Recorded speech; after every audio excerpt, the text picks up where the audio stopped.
Hello, আসসালামু আলাইকুম। আমি উম্মে ফারোয়া চলে এসেছি আবার একটি নতুন ভিডিও নিয়ে। আজকের ভিডিও হচ্ছে আমি ঢাকা টু ঝিনাইদহ যাচ্ছি এবং আমাদের রুটের বাস হচ্ছে রয়্যাল। আমি চলে এসেছিলাম গাবতলী থেকে আমার রয়্যাল বাসে উঠলাম। ওঠার পর একদম আমার সিটটা ছিল ড্রাইভার আঙ্কেলের পেছনের সিট, আলহামদুলিল্লাহ। এবং আমি সুন্দর মতো করে উঠে বসে পড়েছি এবং জিয়া এসে দেখছেন যে আমি আসলে ঠিকঠাক বসেছি কিনা।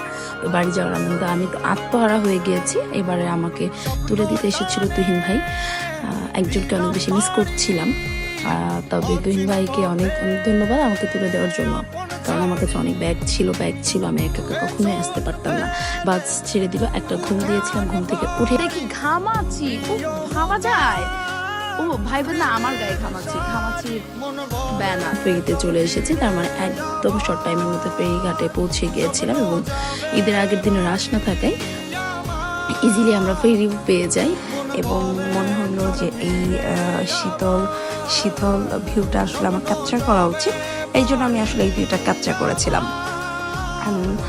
আমার আসলে অনেক ভালো লাগছিল, যেমন একটা খুবই নোন সং আছেন যে স্বপ্ন যাবে বাড়ি আমার, দীর্ঘ কয়েক মাস পর আমি বাড়ি যাচ্ছি। আর এই বলতে বলতে আমি আমার শহর, আমার পরিচিত চেনা এবং ভালোবাসার শহর ঝিনাইদহ শহরে ঢুকে গিয়েছি। এটা হচ্ছে ঝিনাইদহ শহরের মুজিব চত্বর, যেটা আমার চুয়াডাঙ্গা মেহেরপুর রুটে। তো আমার মনে হলো যে না, এবার আমি আমার নিজের জোনে চলে এসেছি, আমার বাড়ি চলে এসেছি, লাইক এরকমই ফিল হচ্ছিল। এই জন্য আমি যাই হোক খুব মজা করে একদম মনে হচ্ছে আমি এখনই নেমে যাব। তারপর দেখি যে আমাদের ঝিনাইদহ শহরটা অনেক জমকালোভাবে সাজানো, অনেক সুন্দর করে সাজানো, আড়ালো, মনেই হচ্ছে যে আসলে ঈদ চলে এসেছে। সেই আনন্দে আমিও আত্মহারা হয়ে যাচ্ছি। তারপর একটু ক্যাপচার করেছি, এটা আমাদের ঝিনাইদহ আমার বাড়ি যেতে যে রোডটা আছে ওই রোডটাতে। অবশেষে হাজার প্রতীক্ষার ফল চলে এসেছি বাড়িতে আসার পর বাড়ি যত বাচ্চা কাচ্চা ছিল সবাই এসে তো ঈদ মোবারক জড়াজড়ি, অনেক ভালো লাগা কাজ করছিল। এটা হচ্ছে মরিয়াম, আমাদের বাড়িতে আরো একটা ছোট্ট মেয়ে, সে এসে বাবু বলে একদম বুকের মধ্যে চলে এসেছে। এখনো আমি আমার মাকে খুঁজে পাইনি, দেখি আমার মা কোথায় আছে। মরিয়মের মুখে কি হয়েছে সেটা দেখাচ্ছিল এবং সেটা দেখতে দেখতে হঠাৎ করে দেখি আমার সব থেকে দুনিয়ার বুকে প্রিয় মানুষ আমার মা চলে এসেছে এবং একদম বুকের মধ্যে রেখেছি। পাল্লা তো সে কান্নাই করে দেয়, একটা চুমা দিয়েছে। আলহামদুলিল্লাহ, আল্লাহ আমার মাকে সারা জীবন ভালো রাখুক। এইবার তো আমি রুমে ঢুকবো, রুমে কি হলো বুঝলাম না, রুমের লাইট টাইট অফ।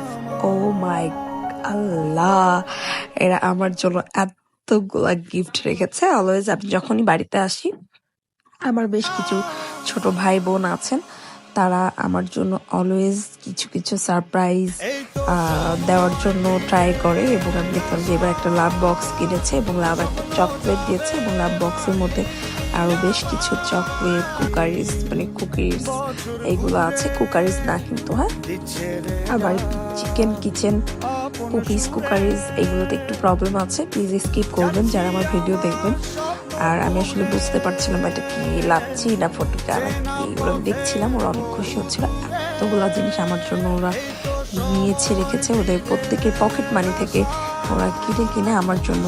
শখের দাম লাখ টাকা একটা কথা আছে, আর ভালোবাসার দাম তো আসলেই কোনো পরিমাপ হয় না। তারপর আমি আসলে আমার বিশেষ একজন মানুষের জন্মদিন উদযাপন করছি সবার সাথে, আর কি জন্মদিনের কেকটা উপভোগ করছিলাম।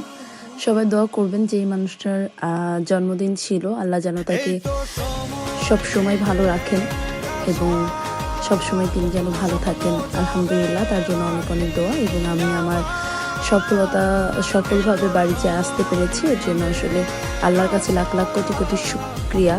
কারণ ঈদের আগের দিন ভেবেছিলাম অনেক করে আশ থাকবে, যে আর থাকবে না, কিচ্ছু ছিল না, একদম ফ্রিলি চলে এসেছি। বাসে উঠেছিলাম 3:30টায়, চলে এসেছি 9টার মধ্যে। আলহামদুলিল্লাহ, 9টা 9:30 বেজে গিয়েছিল। আলহামদুলিল্লাহ। আসসালামু আলাইকুম, আল্লাহ হাফেজ।